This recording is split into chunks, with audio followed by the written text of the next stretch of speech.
KCNTV 월드 기독교 방송입니다. 마태복음 17장 1절부터 8절까지 함께 합독하기를 원합니다. 엿새 후에 예수께서 베드로와 야고보와 그 형제 요한을 데리고 따로 높은 산에 올라가셨더니 저희 앞에서 변형되사 그 얼굴이 해같이 빛나며 옷이 빛과 같이 휘어졌더라. 때에 모세와 엘리야가 예수로 더불어 말씀하는 것이 저희에게 보이거늘 베드로가 예수께 여짜와 가로되 주여 우리가 여기 있는 것이 좋사오니 주께서 만일 원하시면 내가 여기서 초막 셋을 찔 때 하나는 주를 위하여 하나는 모세를 위하여 하나는 엘리야를 위하여 하리이다. 말할 때에 호련히 빛난 구름이 저희를 덮으며 구름 속에서 소리가 나서 가로되 이는 내 사랑하는 아들이요 내 기뻐하는 자니 너희는 저희의 말을 들으라 하는지라. 제자들이 듣고 엎드려 심히 두려워하니 예수께서 나와 저희에게 손을 들이시며 가라사대 일어나라 두려워 말라 하신대 제자들이 눈을 들고 보매 오직 예수 외에는 아무도 보이지 아니하였더라. 아멘.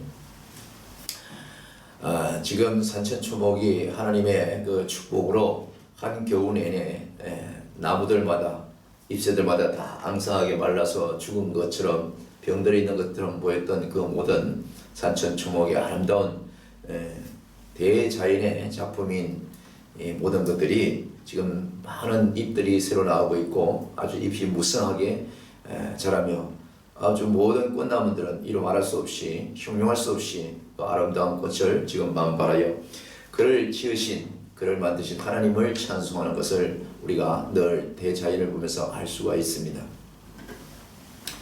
예언을 하다 보면 꽃들이 참 많은데요. 그 꽃들에는 갖가지 색상이 있습니다.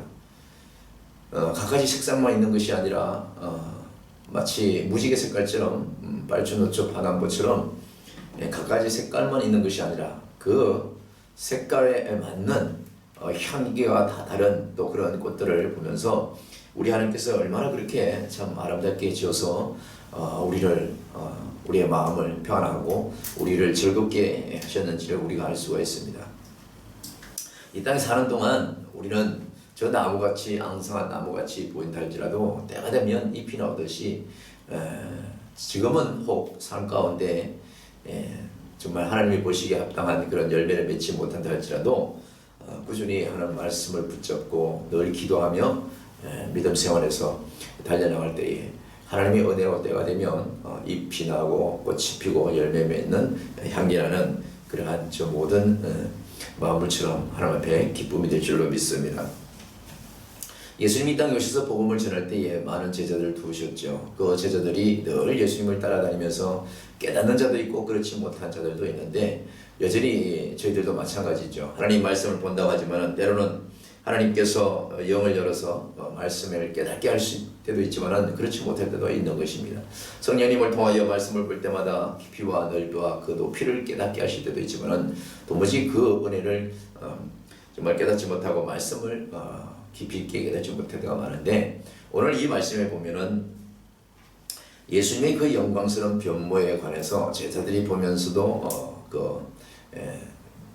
본질을 알지 못하고 세상 중심적인 인본주의로 예수님께 다가가는 이 모습들을 보면서 우리도 아마 예수님 곁에 있었으면 오늘 이 베드로와 주님의 이 일부 제자들처럼 우리도 그런 욕심을 세상적인 욕심을 내지 않았을까 이런 생각을 한번 해봅니다. 오늘 말씀에 보면요 예수님께서 베드로와 야고보와 그 형제 요한을 데리고 높은 산에 올라가시는 장면으로 시작됩니다. 우리가 산에 올라간다는 것은 하늘과 더 가까운 그런 모습으로 올라가는 그런 내용도 없지 않아 있겠지만 그것보다도 오직 이 높은 산에 올라간다 이러한 차원에 있어서는 땅이 아닌 저 밑에가 아닌 가장 높은 곳에 계신 그 하나님과의 관계성을 돈독히 하는 그런 모습을 비유적으로 말할 때에 우리가 높은 산에서 가서 기도도 하고 그곳에서 하나님께 부르짖기도 하는 것을 우리가 알 수가 있는데 오늘 예수님도 역시 자기 제자를 데리고 높은 산에 올라갔을 때의 일을 오늘 지금 말씀하고 있습니다. 근데 예수님께서 저들 앞에서 제자들 앞에서 갑자기 자기 모습이 변했습니다. 여러분 상상을 해보십시오.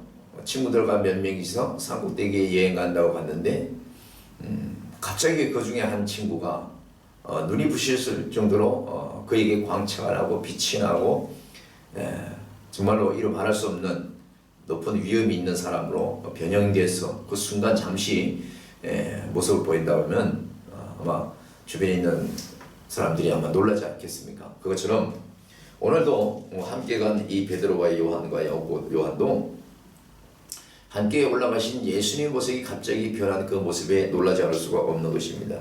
2절 보시면 이렇게 말씀을 하고 있죠. 저희 앞에서 변형되사 그 얼굴이 해같이 빛나며 옷이 빛과 같이 휘어졌더라. 이렇게 말씀하고 있습니다. 예수님은 그 어떠한 물체나 어떠한 환경에서 구별된 모습을 우리가 알 수가 있죠. 영적으로 또 외적으로 다 마찬가지로 우리 예수님은 우리와 같은 모형으로 사람의 모습으로 이 땅에 오셨지만은 그의 하시는 일은 즉 늘 하늘의 그 신비함을 전가하시고 하늘의 아버지의 그 뜻을 전가하기 때문에 일상적인 모든 면에 있어서 보이는 것과는 다르죠. 산에 함께 올라갔던 사람은 육신의 형제들과 이렇게 제자들도 있었지만은 그 제자들은 변형되지 않았어요. 그러나 주님은 변형되었습니다. 이것은 무엇을 말합니까? 주님은 언제나 우리 위에 계시고 우리에게 특별한 존재라는 것이죠.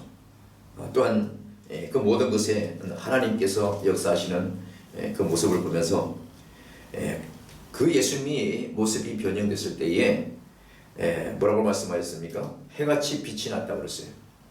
우리가 태양을 똑바로 바라볼 수가 없습니다. 눈이 부셔서. 그것처럼 함께 올라갔던 제자들 앞에 갑자기 그 예수님께서 그렇게 해같이 찬란하게 눈이 부셨다. 이런 모습으로 변형했다는 것에서 제자들이 놀라지 않을 수가 없죠. 그것뿐만 아니라 바로 그 모습에 눈이 부신 그 환경에서 우리 제자들이 뭘 봤냐 하면은 모세와 엘리야가 예수로 더불어 말씀하시는 것을 보게 됐습니다. 그 산꼭대기에 올라갔었을 때에 주님이 왜 산꼭대기에 올라갔을까요? 주님께서 제자들 데리고 야 산에 올라가서 하나님께 기도하자, 산기도하자 이렇게 데려가지는 않았었을 것입니다. 그 세상 모든 환경을 뒤로하고 가장 높은 산에 올라가서 거기서 하나님의 은혜로 변형된 모습을 보일 때에 그들이 변형된 해같이 빛난 예수만 바라보는 것이 아니라 그 해같이 빛난 예수님의 주변에 모세와 엘리야가 함께 동성하며 예수님과 대화하는 모습을 순간적 포착으로 봤다는 것이 오늘 얘기가 되는 것입니다. 입장을 바꾸는 생각하면 얼마나 황당하겠습니까? 함께 올라가신 예수님 산에 올라가는 동안 이거 어쩌고 얼마나 많은 얘기를 했겠습니까? 근데 불과 산에 올라가서 바로 그가 변형되고 그 변형된 눈부신 그 환경에서 자세히 보니 우리가 태양을 보더라도 눈이 부시지만 태양을 자세히 한번 볼 때가 있어요. 아주 흑점을 바라볼 때가 있지 않습니까? 그 바라볼 때에 무엇인가를 봤다는 것인데 그 무엇인가가 바로 구약에 나오는 모세와 바로 엘리야 선지자를 봤다는 그 내용입니다. 왜 이렇게 예수님께서 변형됐을 때에 모세와 엘리야가 눈부신 환경 가운데 즉 그리스도 예수님과 대화하는 모습을 보였을까요? 오늘 저와 여러분이 살아가는 데 있어서 우리는 많은 것을 접하고 많은 것을 봅니다. 우리가 생각하지 않았던 그런 문제와 내가 예기치 않았던 문제들도 늘 만나게 되죠. 그러나 그 중심에는 반드시 예수님이 계심을 우리가 알아야 되고 예수님께서 함께 하심을 우리가 알 때에 우리 예수 그리스도를 통한 그 어떠한 모든 여건을 우리가 바라볼 때에 그 중심에 있는 다른 주변에 있는 것을 보는 것이 아니라 바로 그 중심에 그 중심되는 예수님, 그 예수님을 찾을 수 있는 그런 삶이 되어야 된다는 것을 지금 역으로 우리에게 말씀을 하고 있는 것을 알 수가 있죠. 모세와 엘리야가 예수를 더불어 말씀하는 것이 저희에게 보였다 이렇게 말씀했습니다. 근데 이 베드로가 참 재치가 있죠. 정말로 얍삽바릅니다. 다른 사람은 그저 놀라고 저것이 어떤 환경인가, 아니 어떻게 함께 올란 예수님 옆에 모세와 수백 년 전에 벌써 돌아가셨던 그 모세와 엘리야를 만나서 예수님이 대화를 하는 것을 볼 수 있다. 얼마나 입이 딱 부러지도록 심장이 멎을 정도로 놀랐겠습니까? 그럼에도 불구하고 그 순간에 똑같이 올라갔던 이 베드로는요 아주 머리가 비상한 자기 생각을 거기서 쏟아놨습니다. 이것이 바로 오늘날 우리가 그리스도를 쫓는다 하지만은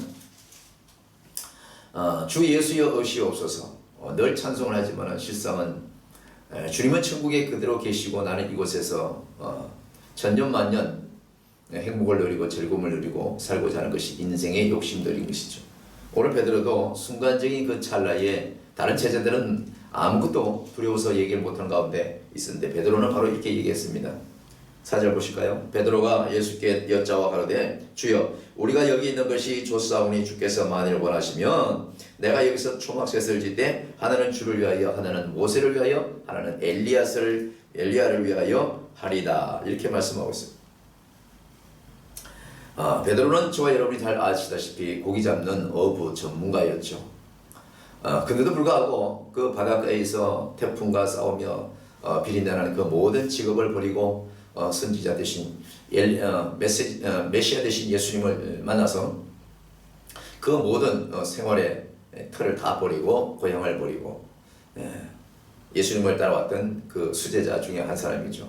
근데 불구하고 이 베드로는 지금껏 따라다녔던 그 모든 환경에 특별히 더하는 업그레이드된 삶을 추구할 수 있는 기회가 포착된 것으로 이 베드로 눈에는 그것이 다가온 것이죠. 왜냐하면 함께 올라갔던 야고보와 요한과 베드로 자신 또 예수님과 이게 올라왔었는데 갑자기 예수님이 그곳에서 눈부신 그냥 찬란한 엄청난 그 위협스러운 모습으로 갑자기 변인된 모습과 그 주변에 늘 이 성경으로만 들어왔던 모세와 엘리야의 그분들이 함께 나타나서 예수님과 대화하는 것을 보실 때에 그 베드로 얍삽 빨았던 그 머리에서는 내가 정말 예수님을 쫓기를 정말 잘했다.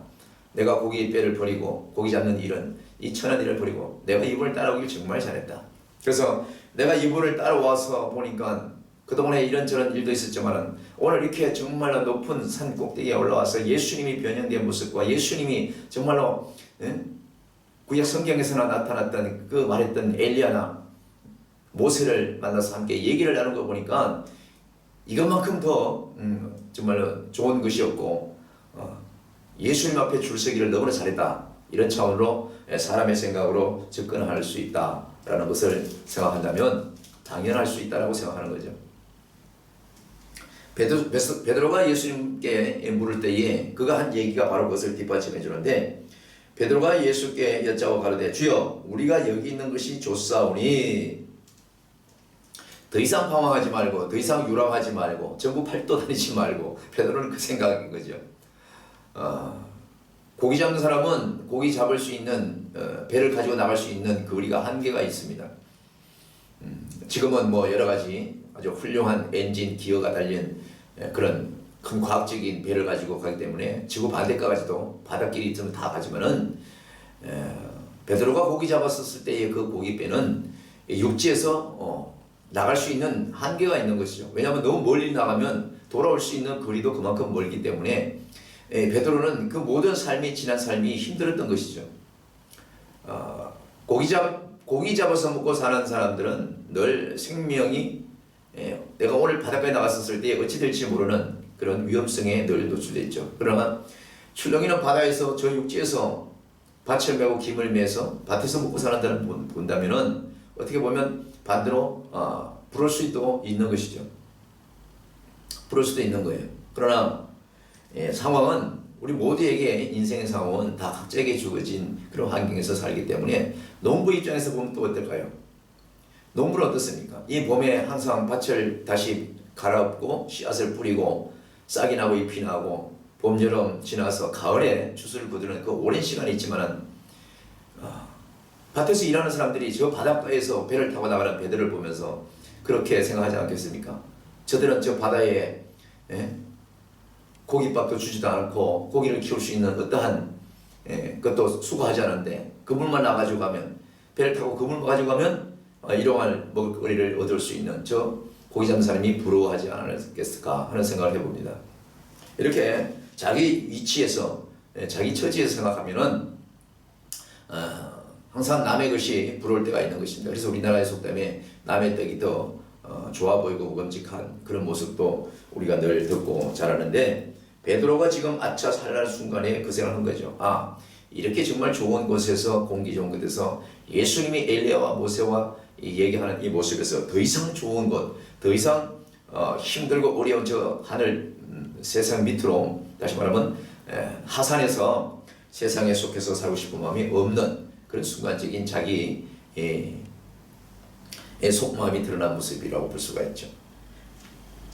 그래서 베드로가 이렇게 얘기하지 않습니까? 예수님을 보면서 초막 셋을 필요하겠다. 누구? 예수님과 하나, 모세가 하나, 엘리야가 하나. 이렇게 모세는 참으로 영특할 만큼 그 머리가 비상하지만은 이 모습에서 우리 예수님은 교훈을 주기 위해서 그런 모습을 보이는 것이죠. 엘리야도 보이고 모세도 보이고. 어떻게 하면 모세나 엘리야를 그 순간에 보이지 않았더라면 그냥 단순하게 산에 올라갔던 예수 그리스도, 나의 스승, 그 이상도 그 이하도 아닌 그 정도의 모습으로 베드로에게 그 마음에 들어올 수 있는 한도가 그일 수도 있죠. 그러나 거기서 엘리야와 모세를 보여줌으로 인해서 주님의 그 높으신 그 위상을 더 보일 수 있는 그런 계기가 된 것을 우리가 알 수가 있는데, 베드로가 이래서 초막셋을 지어서 하나는 모세를 위하여 하나는 엘리야를 위하여 이러면서 하나는 또 주님을 위해서 지어서 살면 좋겠다 하는 생각을 그 순간에 하는 것을 알 수가 있습니다. 우리 그 본바탕일 수도 있죠.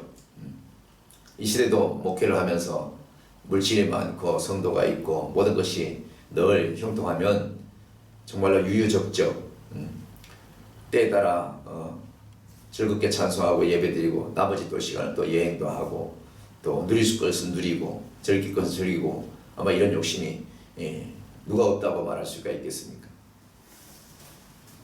그러나 이 땅에서 저희들이 목회하는 우리 모두는 오늘 이 말씀에 후반전도 나오지만은 오직 예수 외에는 안 보이는 그런 삶을 살아야 된다는 것이 오늘 이 말씀의 주된 내용인 것을 알 수가 있습니다. 이 말을 할 때에 베드로가 예수님께 말할 때에 어떤 모습이 또 일어났냐면 15절 보십시오. 말할 때에 호련히 빛난 구름이 저희를 덮으며 구름 속에서 소리가 나서 가라되 이는 내 사랑하는 아들이요 내 기뻐하는 자니 너희는 저희의 말을 들으라. 이런 음성이 하늘에서 들려왔습니다. 베드로가 눈을 떠보니 엄청난 일이 벌어졌어요. 예수님이 눈부시게 빛이 났습니다. 엄청난 사람으로 더 업그레이드를 보였어요. 그 주변에 모세도 보였어요. 엘리야도 보였어요. 그래서 아차, 여기서 초막을 셋을 짓고 여기서 신선처럼 살았으면 좋겠다는 이 베드로의 얍삭한 말에 그 생각이 더 굳어지기 전에 하나님께서 그에게 호련히 빛난 구름이 저희를 덮어서 구름 속에서 더 이상의 그런 것들이 보이지 않게 하고 오직 하나님의 음성을 들을 수 있는 기회를 만들어 주신 걸 알 수가 있는데, 보십시오. 이는 내 사랑하는 아들이요 내 기뻐하는 자니 너희는 저희의 말을 들으라. 이 말씀하고 있습니다. 할렐루야. 우리는 어떠한 이 세상에 하나님께서 지으신 모든 만물을 볼지라도 그것을 지으신 하나님께 찬송하며 그것을 나를 위해서 만드신 걸 하나님께 감사하며 찬송하는 것으로 그쳐야지.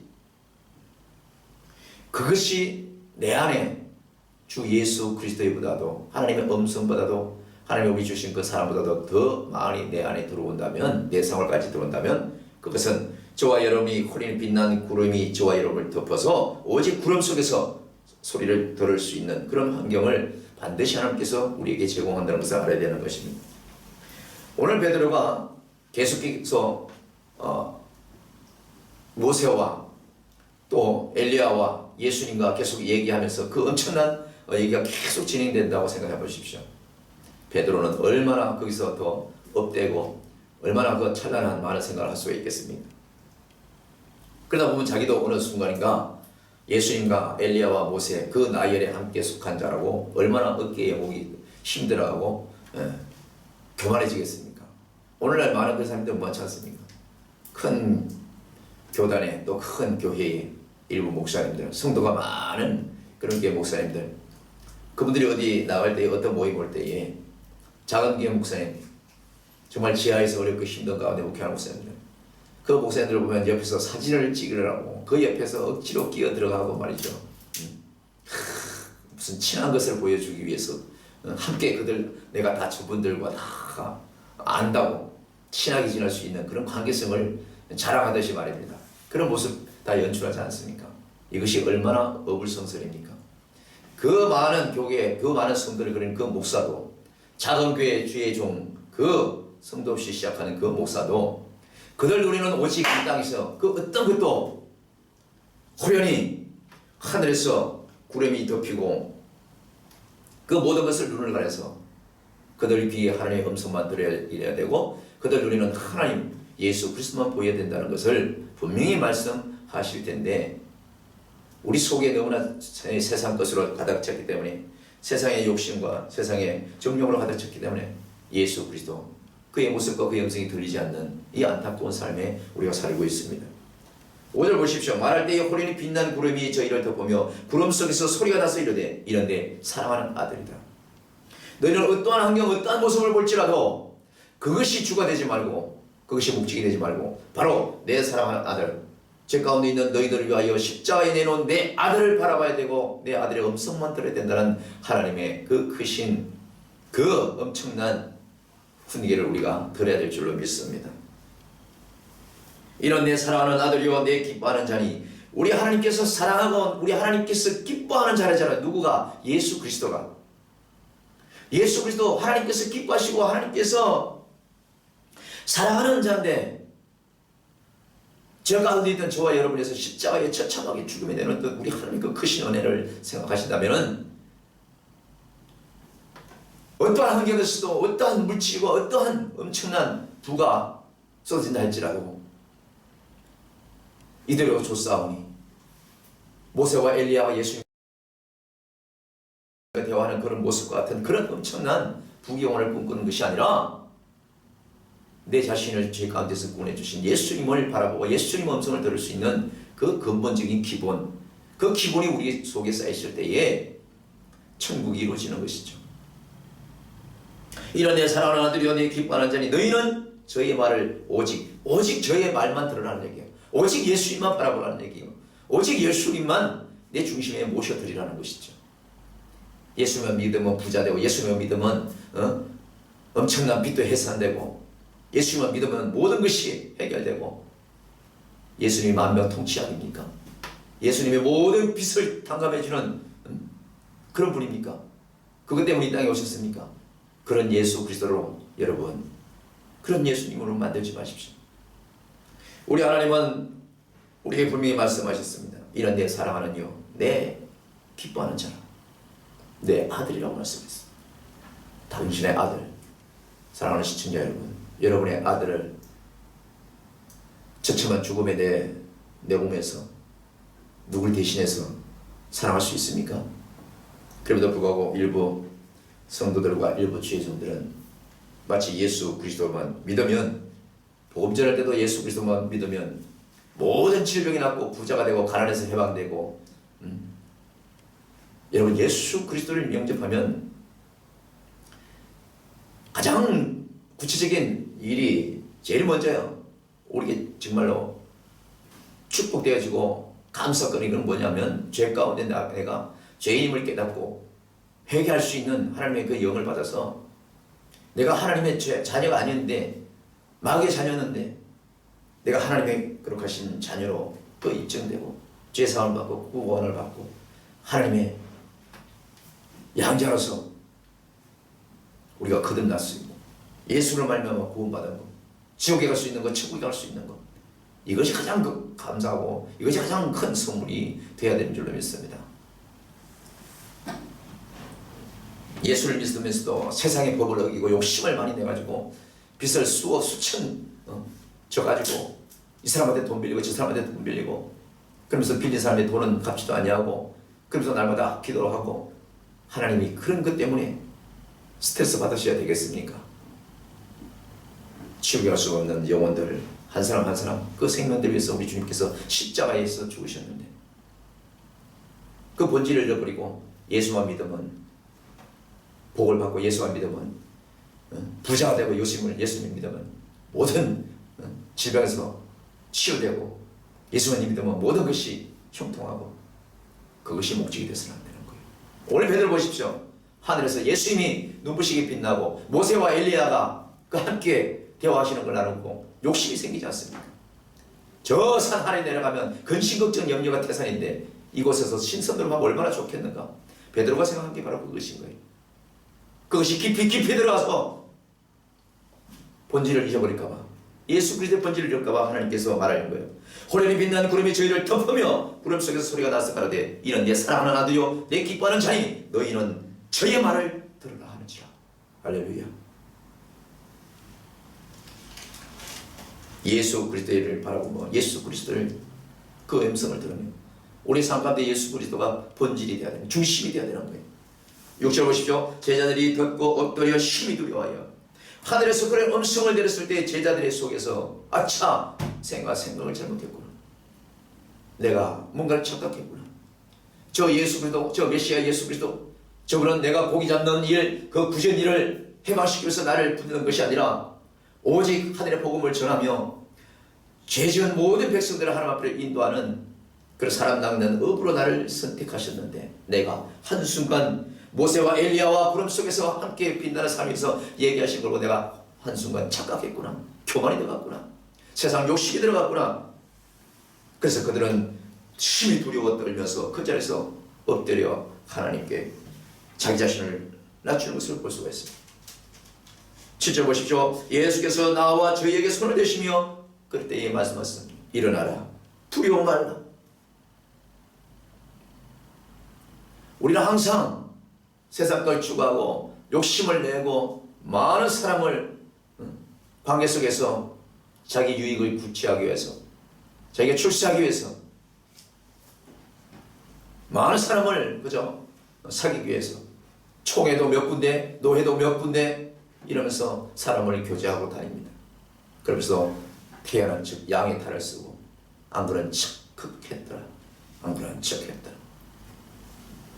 얼마나 교만한. 그러면서 강단에서는 성도들이 복음을 전하는 것이 아니라 복음을 던지면서 하나님께 보내신 양이 젖을 짜는 그런 싹군 목사들이 지금 얼마나 판을 치고 있는지 모릅니다. 그들은 떠나고 싶지 않죠. 오늘 베드로처럼 하나는 예수님을 위하여, 하나는 엘리야를 위하여, 하나는 모세를 위하여 아름다운 음악을 짓고 함께 살고 싶고, 이곳이 너무너무 편한 거죠. 우리는 이 세상을 떠나야 됩니다.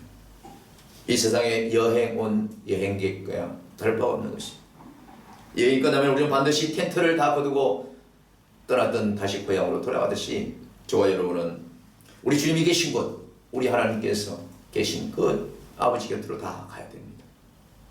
이 땅에 사는 동안 여러 가지가 필요합니다. 물질도 필요하고 건강도 필요하고 다 필요한 거예요. 그러나 그 모든 것은 내가 이 땅에 사는 동안 하나님을 하나님답게, 예수님을 예수님답게 알 수 있는 그 모든 환경에 필요한 도구로 내게 공급되어지는 에너지일 뿐인 것이죠.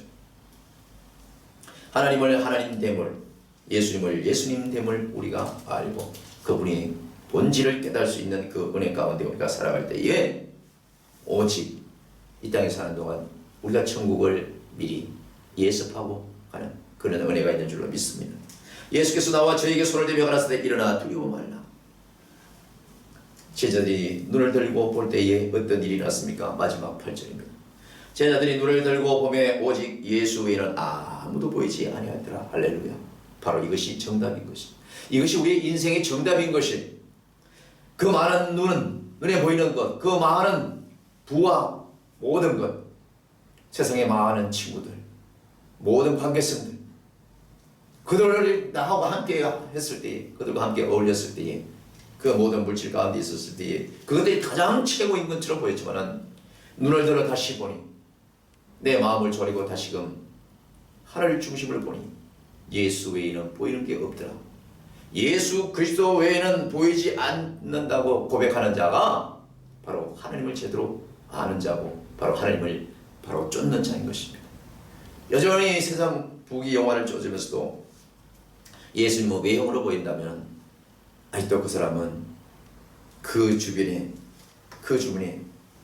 구름이 저희들을 덮지 못해서 빛난 엘리야, 모세, 예수님이 되어가는 그 모습만 보이는 그런 신앙으로 사는 자들인 것입니다. 오늘 오직 우리의 삶 가운데 저와 여러분은 우리 삶 가운데 예수님만 계시고 무엇을 하든지 내가 아닌 주님이 주가 되는 그런 삶이 내 삶 속에서 전개가 되고 시작이 될 때에 오직 하나님은 저와 여러분의 그 은혜의 코드가 맞을 줄로 믿습니다. 세상 물질 많은 이 시대에 돈만 있으면 얼마나 웃음거리가 만드는 이 세상. 그러나 돈이 많다고 다 행복하던가요? 돈이 많은 사람도 이 세상을 달리 운명하고 죽은 사람도 많습니다. 쾌락을 못 이겨서 죽고 죄를 지어서 죽고 물질이 많아도 거기서 감사와 정말로 마음에 채워짐이 없어서 그들이 다 죽어가고 있습니다. 그것은 뭡니까? 이 땅에 모세와 엘리야 같이 눈부신 모든 관계성을 다 보이지만은 예수 그리스도가 보이지 않았기 때문에 그런 거예요. 오늘 말씀하지 않습니까? 주님이 환상 가운데 있던 그 제자들의 그들을 툭툭 치면서 잠깐 착각 속에 빠졌던 그 제자들을 깨울 때에 제자들의 눈이 뜨이게 되고 그 제자들 눈에는 오직 뭐예요? 예수 외에는 아무것도 보이지 아니하였더라. 이런 고백이 저와 여러분이 함께 이번 한 주간도 남은 삶 가운데 있기를 주님 이름으로 축원합니다. 예수님 이름으로 사랑으로 축복합니다. 할렐루야.